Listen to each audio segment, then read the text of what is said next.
Yung magkakaroon ka ng pambili ng motor na rekta hulugan, mas maliit ang interes tapos walang hatak ang motor mo kahit hindi mo mabayaran? Pwede yun.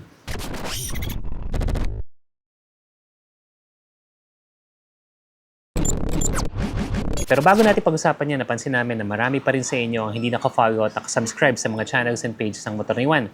Malaking bagay po ang inyong mga like, comment, and share para mas ma-updated kayo sa mga videos na ganito at saka syempre para mas marami pang makapanood ng mga video na ganito. Pag-usapan natin yung mga brother kasi ilang taon ko nang i-discuss gamit itong mga videos natin na to, yung mga payment options na ganyan, pero marami pa rin, as in marami pa rin nagko-komento na scam, too good to be true, hindi totoo yan, hindi yan legit. Imposible daw yun na tipong magkakaroon ka ng motor, hulugan, hindi mo kailangan ng down payment as in wala ka ilalabas na cash. Tapos pag hindi ka nakabayad, hindi kukunin yung motor mo, hindi marerepossess, hindi mahatak. Hanggang ngayon marami pa rin ang hindi naiintindihan yung concept ng mga payment options na i-discuss ko. Sa video na to, ipapaliwanag natin sa inyo bakit totoong may ganun. At sa dinami-dami ng nakasalamuhan natin, lalong-lalo na kay Moto Changi PH na siya lang ang alam ko nag-o-offer ng mga payment options sa ganyan sa pagbigay ng motor, ay marami naman ang mga nagpatotoo na nakakuha sila ng motor gamit yung ganyang setup. Wala sir, hindi rin nangingi ng Wala na requirements. sir. Down payment sir. Wala din sir. Wala na po. Hiningan po ba kayong down payment? Hindi po. Hindi po. Naglabas pa po ba kayo ng pera, down payment? Eh yung mga nagpasa pa ba kayo ng mga payslip? Wala na sir. Wala na, no? Meron sa inyong hiningi mga requirements? Wala naman po. Wala. Requirements bossing, meron ba tayo hiningi? Wala po. Yung payment, meron ba tayo hiningi? Narinig niyo sila, mga nakakuha na ng motor nang walang nilalabas na cash o kaya naman walang mga requirements na ibinigay. Ito kasi yung mga payment options niyan at ipapaliwanag ko na kung bakit kahit hindi ka makabayad sa mga payment options na yan ay hindi pwedeng hatakin at hindi naman talaga nila hatakin yung motor na kinuha mo. Una, saan pwedeng makakuha ng mga motor nang hindi mo kailangan ng requirements at down payment at cash out at kung ano pa man. Ang alam ko lang mga brother, Moto Changi PH. Ito yung location yan, open yan 9 AM to 7 PM, Monday to Sunday, holidays and weekends open yan. For legit check, na feature na rin yan sa KMJS. I think it was last year, yes. None other than kapuso mo, Jessica Soho, na feature na yan dahil nga sa napaka-convenient na payment method na meron si Moto Changi PH. Ito naman daw ang takbuhan ng mga gustong magkamotor dito sa Santa Maria sa Bulacan. Lalo na yung mga hindi pa afford magbayad ng cash o ng isang bagsakan. Ang kailangan lang, cash app o online wallet. Next, pangalawa, ano-ano nga ba yung mga payment options na yan? Pinag-usapan na rin natin dati to eh. Una, credit card. Ano yan eh, di ba ginagamit mo yan sa mall, pambili mo ng grocery, yung iba pambili ng cellphone at pambili ng gasolina at kung ano-ano pa. Basta't meron sapat na credit available, yung iyong credit card, sapat dun sa motor na gusto mong bilhin. Halimbawa, ang limit mo, 100,000 pesos. Tapos, ang motor na gusto mong bilhin, yung mga click, nasa mga 60,000, 50,000 na halimbawa. Swipe mo lang, uwi mo na yung motor mo. Turn over na sa'yo yung documents, literal, sa'yo na yung motor mo. Ano pa iba pang payment options na meron si Moto Changi PH na ganun din, wala ring mga cash out na ganyan. Yun naman ay gamit yung GCash mo. Pag gamit mo yung GCash mo, magpunta ka lang sa borrow icon, tingnan mo kung meron kang offer sa GGives o kaya GLoan. Pag meron kang offer dyan, yan naman ang gagamitin mo na pambili ng motor. Scan lang yung QR code ni Moto Changi PH. Ganun din, uwi mo na yung motor mo, ito-turn over na sa yung mga documents. And meron din naman si Shopee. Si Shopee kasi sa loob niyan, under your profile, meron niyang S-Loan o kaya meron din naman yung Shopee Pay Later or yung S-Pay Later. Yan ay mga loaning applications naman gamit ni Shopee kung saan pwede mo yun utangin na yan naman ang gagamitin ni Moto Changi na pambayad sa motor na gusto mo tas ang hulog mo kay Shopee na. Monthly. Ganun siya. So literal, wala ka talagang ilalabas na requirements at saka dokumento. Paano nangyari yun? Dito naman tayo pupunta. Paano naging posible na kahit wala kang inilalabas na pera at wala kang inilalabas na requirements ay basta ka nalang makakapag-uwi ng motor galing kay Moto Changi PH. Unang-una, ang daming selection si Moto Changi PH. May mga budget meal, may mga 125cc, may 150, may 160, may mga big bikes, may brand new, may repo, may second hand. So, pipili ka na lang talaga. Kaya posible na makapag-uwi ka ng motor nang wala kang inilalabas na pera at wala ka rin inilalabas na requirement, yun ay dahil pre-approve na yung ipinambayad mo. Ano ang ibig sabihin? If you're using the credit card, yung bangko mo na nag-issue sa'yo ng credit card, nabigyan ka na ng credit limit. Yun ang pwede mong gastusin. Or sa madaling salita, yun ang pwede mong utangin sa bangko na gagawin mong panggastos mo. In this case, pambili mo ng motor. Nandun na yun eh. Kaya hindi ka nahihinga ng requirements ni Motosanggi PH kasi credit card mo na nga yun. O kaya naman,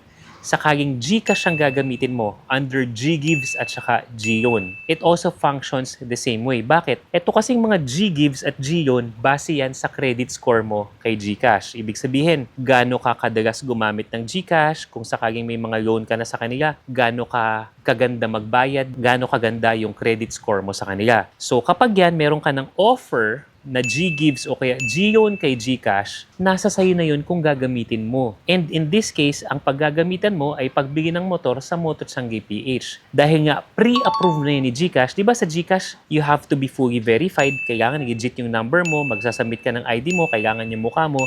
Tapos yung usage mo, yung pinaka-credit score mo, na-validate na yun ni GCash. Kaya si Motosanggi PH, hindi niya na yan kailangan hingan ka pa ng kahit na anong requirements, hindi ka nahihinga ng kahit na anong cash out o kaya down payment kasi nga pre-approve ka na ni GCash. Ganon din naman si Shopee. It also acts the same way. Marami kang sina-Shopee, good payer ka, lagi ka nag-order tapos bayad din kagad. So si Shopee, meron din siyang credit score na sarili niya base sa account history mo. Ngayon, kung may nagsa-Shopee ka tapos hindi ka naman nakakapagbayad, malamang wala kang offer niyan. Pero kung good payer ka kay Shopee, malamang sa malamang meron kang offer niyan. Offer na pwede mong gamitin na S-Loan o kaya naman yung SPayLater kung saan pwede mong ipambili ng motor kay Motosanggi PH. Functions the same way as GCash dahil meron ka ng pre-approved na amount na si Shopee ang nag-determine, si Shopee ang nag-assign, gagamitin mo na lang yung amount na yan para pambili ng motor. Kaya naman, wala nang hihinging cash out, wala nang hihinging requirements. The only time lang na magka-cash out ka using your credit card, GCash o kaya Shopee, is kapag kulang yung offer sa'yo. Halimbawa, ang credit limit mo, 100,000 pesos, yun yung bigay sa'yo ng bangko.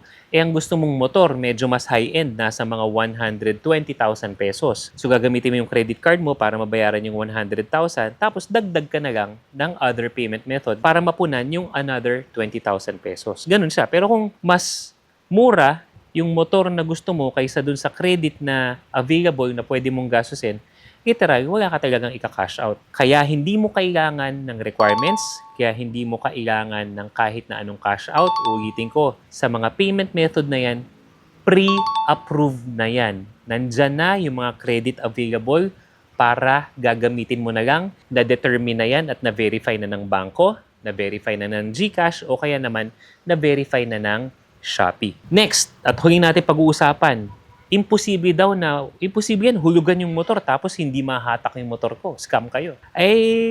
Ikaw, baga ako ay maniwala. Sa dami-dami ng mga bumili na ng motor kay Motosanggi PH, gamit yung mga payment options na yan, siguro naman hindi lahat yan ay nakakabayad on time. Maaring iba, may mga struggles, baka hindi nakabayad o kaya talagang hindi na nagbayad, wag naman sana, Pero sila na mismo ang magsasabi na hindi nahatak ang motor nila. Bakit? Ito yung dahilan yan. Ulitin natin babalik tayo doon sa pinag-uusapan natin kanina na yung pinambili mo ng motor, pre-approve. Pre-approve credit limit sa credit card, sa GCash na GLoan at saka GGives, at saka sa Shopee na SPayLater at saka S-Loan. Ulitin ko, it's up to you to spend yung mga credit limit na yan, yung mga pwede mong utangin sa mga payment options na to. Dahil yan ay pre-approve, ang ginawa nyo lang ng Motosanggi PH ay gamitin yung payment option na yan para bumili ka ng motor. Alam yan ng mga nakabili na dito gamit yung mga options na yan. So yung mga nakabili na dito, i-comment nyo at kayo na mismo ang magpatotoo at magpatunay na yun lang talagang nangyari. Wala kayong pipirmahan na kahit na ano na nagsasabing kapag ikaw ay hindi mo nabayaran ang monthly mo sa GCash or sa credit card or sa Shopee, hahatakin yung motor mo. Wala pong ganong dokumento.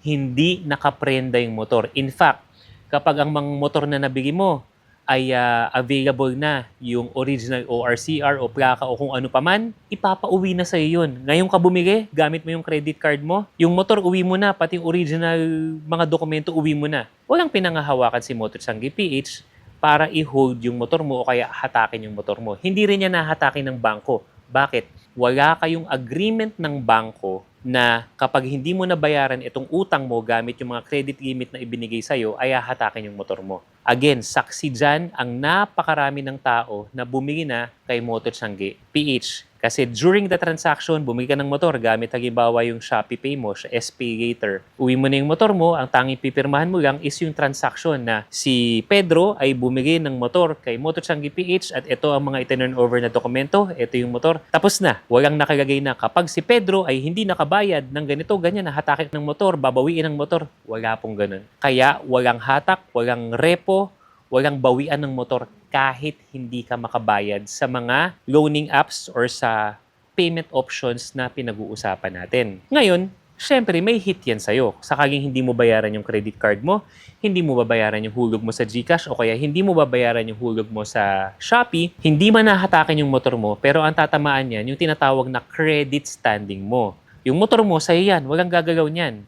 Pero yung credit standing mo, yun ang maapektuhan, yun ang tatamaan negatively. Paano yung epekto sa niyan? Sa credit card, sakaling kailangan mo mag-loan sa bangko, may hirapan ka na magpa-approve kasi meron ka ng bad record sa kanila.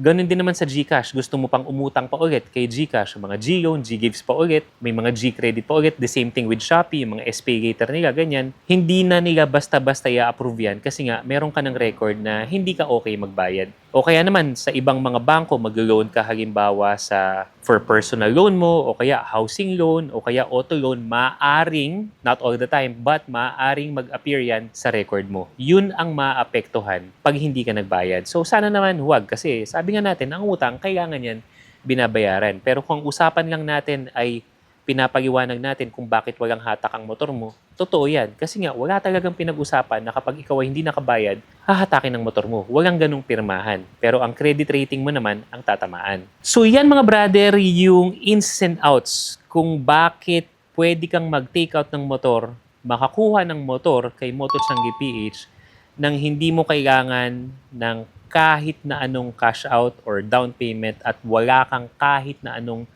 requirements at wala ring hatak ang motor mo. Sana naintindihan nyo na yan at kung hindi pa, panoorin nyo lang ulit ng paulit-ulit siguro tong video na to. Kung meron kang tropa na sinasabing, hindi totoo yan, walang ganun. Meron pong ganun. Ipapanood nyo tong video na to at saksi naman ang mga nakabili na ng motor kay Moto Tiangge PH tungkol dyan sa mga payment options na yan. Sana klaro mga brother. At saka syempre, para hindi ka magpuhuli sa mga ganitong type of videos natin na maaaring makatulong sa iyo, sa pamilya mo, sa tropa mo, be sure na nakafollow kayo sa lahat ng mga social media pages natin katulad ng TikTok, Facebook, Instagram, and YouTube. Till your next video mga brad. Salute!